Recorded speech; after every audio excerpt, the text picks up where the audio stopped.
obviamente la noticia ha sido la noticia del fin de semana y probablemente una de las noticias más importantes del 2026. Arrancamos ya con esto. Ha sido la acción militar que decidió la administración de Donald Trump de Estados Unidos. Incursionar en Venezuela, un operativo que duró apenas 3 horas, esto que parecía imposible.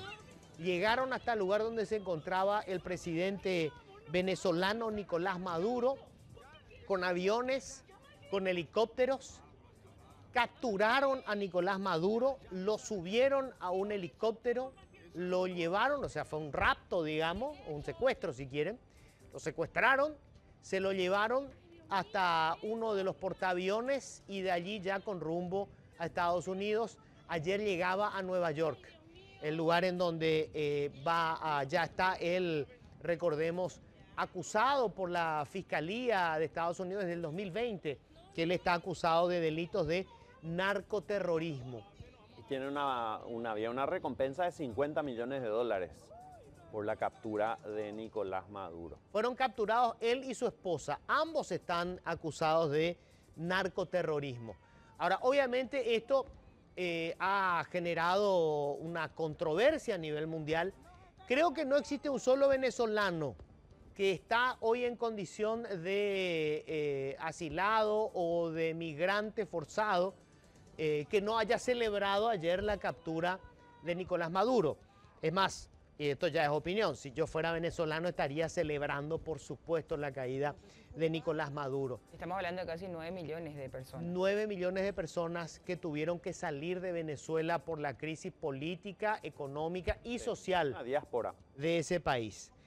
Ahora, es inevitable que se haga la otra lectura y que, digamos, incluye lo que ha sido la violación de la Carta de las Naciones Unidas, del derecho internacional.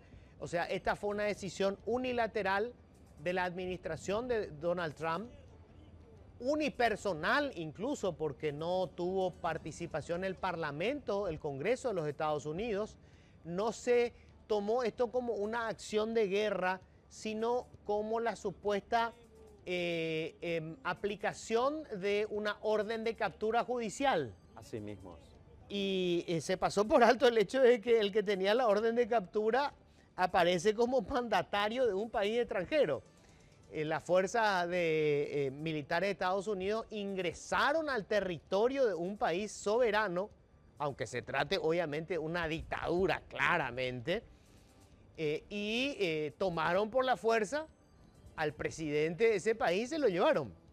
Sí, la pregunta que surge es ¿por qué tendría Estados Unidos que tomar la administración de un país como Venezuela después de haber capturado a quien es sindicado por narcoterrorismo? Ya lo lograron, ya lo capturaron a Nicolás Maduro. ¿Por qué tendría Estados Unidos que administrar lo que ocurra en Venezuela y gobernar Venezuela? Y decirlo tan abiertamente. Bueno, en realidad quien asumió ahora es la vicepresidenta. Claro, pero no es el discurso de Trump. Bueno, claro, una cosa es el discurso y otra cosa es lo que vaya a pasar en los hechos, pero la acción misma es la que se está discutiendo, porque el problema es uno puede observarlo desde el punto de vista de lo que es Venezuela y Nicolás Maduro, y creo que todos coincidimos en que si no se lo llevaban hacia Maduro, no sabemos todavía qué va a pasar con el régimen, pero difícilmente este régimen iba a acabar de manera pacífica.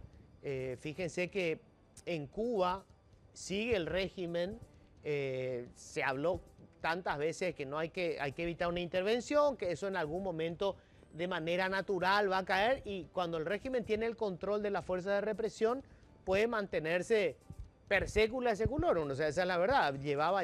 Solamente Maduro llevaba 12 años en el poder, sí, sin contar con el periodo de Chávez.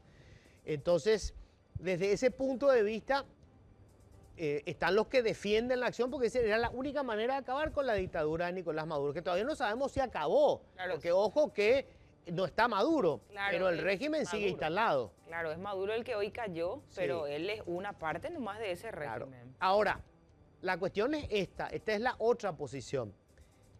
¿Qué argumentos puede tener hoy Estados Unidos para criticar si otra superpotencia hace lo mismo, como ya ocurrió con Putin, que invadió Ucrania. Sí. O sea, ¿con qué argumentos hoy Estados Unidos le va a discutir a Putin el que esté él enviando sus tropas al territorio ucraniano? La sombra Porque de China con Taiwán. lo mismo pasa con el caso de China y Taiwán. Ese es el problema. O sea, hoy uno de los países que se encuentra bajo riesgo después de esta acción es Taiwán. Claro. Porque de alguna manera, para muchos analistas, con esto se ha dado carta blanca para que las superpotencias actúen independientemente de lo que digan los acuerdos internacionales o el derecho internacional. El derecho internacional pasó a ser letra muerta. La decisión la toman los superpoderes, Los que más fuerza tengan. los que tengan más fuerza. Y quienes perdemos somos todos los países más débiles. O sea, ¿qué pasa si mañana Brasil decide que el presidente paraguayo en realidad es un traficante de cigarrillos que está perjudicando a su mercado? Imaginémonos el escenario cuando Cartes era presidente. Por ejemplo. Recuerden que hubo una investigación en Brasil sobre el tema de los cigarrillos de contrabando y es más, su investigación sobre el famoso lavallato tenía a un hombre que había sido presentado como el hermano del alma del que entonces era nuestro presidente Horacio Cartes. Sí. ¿Qué pasa si el gobierno de Brasil decía, no, el presidente de Paraguay, Horacio Cartes, es el jefe del cártel del lavado de dinero y decidía enviar a su ejército y secuestrar al presidente paraguayo y llevárselo preso?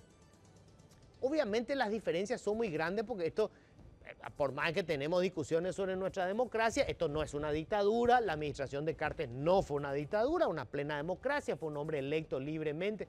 Todo eso es real, o sea, Maduro es un hombre cuyo mandato era ilegítimo, él perdió las elecciones y mediante un fraude descomunal se mantuvieron en el poder, exiliaron a todos los opositores, todo eso es cierto. Pero al haberse quebrantado el derecho internacional, bueno, ¿qué impediría de repente que Brasil utilice su fuerza, su poder militar para invadir y llevarse al presidente de Paraguay e imponer un títere en el gobierno? ¿Qué impide hoy que China haga esto con un país absolutamente democrático como Taiwán? ¿Qué pasa con Rusia? No solamente ahora Ucrania, están Europa. todos los otros países de la zona de influencia de la Federación Rusa que hoy están con el Jesús en la boca. De hecho, el encargado de la OTAN en los últimos días de diciembre en una conferencia de prensa decía, somos el próximo objetivo de Rusia y probablemente ya no haya mucho tiempo, aunque haya personas que piensen o gobiernos que piensen que el tiempo está de nuestro lado, decía el encargado de toda la defensa de la OTAN. Pero yo querría sacarlo a Maduro de la ecuación porque ya está bajo la administración de Estados Unidos. El discurso de Donald Trump en su conferencia de prensa planteaba que Estados Unidos va a gobernar Venezuela hasta que se logre una transición segura, ordenada y juiciosa.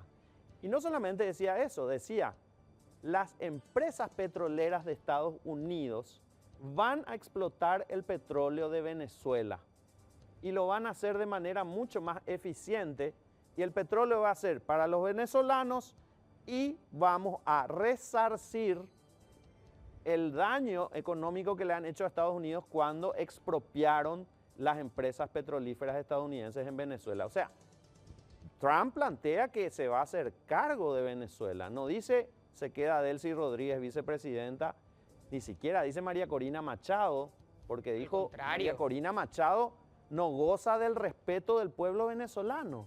No, atribuyéndose Trump la representación del pueblo venezolano, porque él es el presidente de los Estados Unidos, que sabe lo que opina o no el pueblo venezolano. Claro.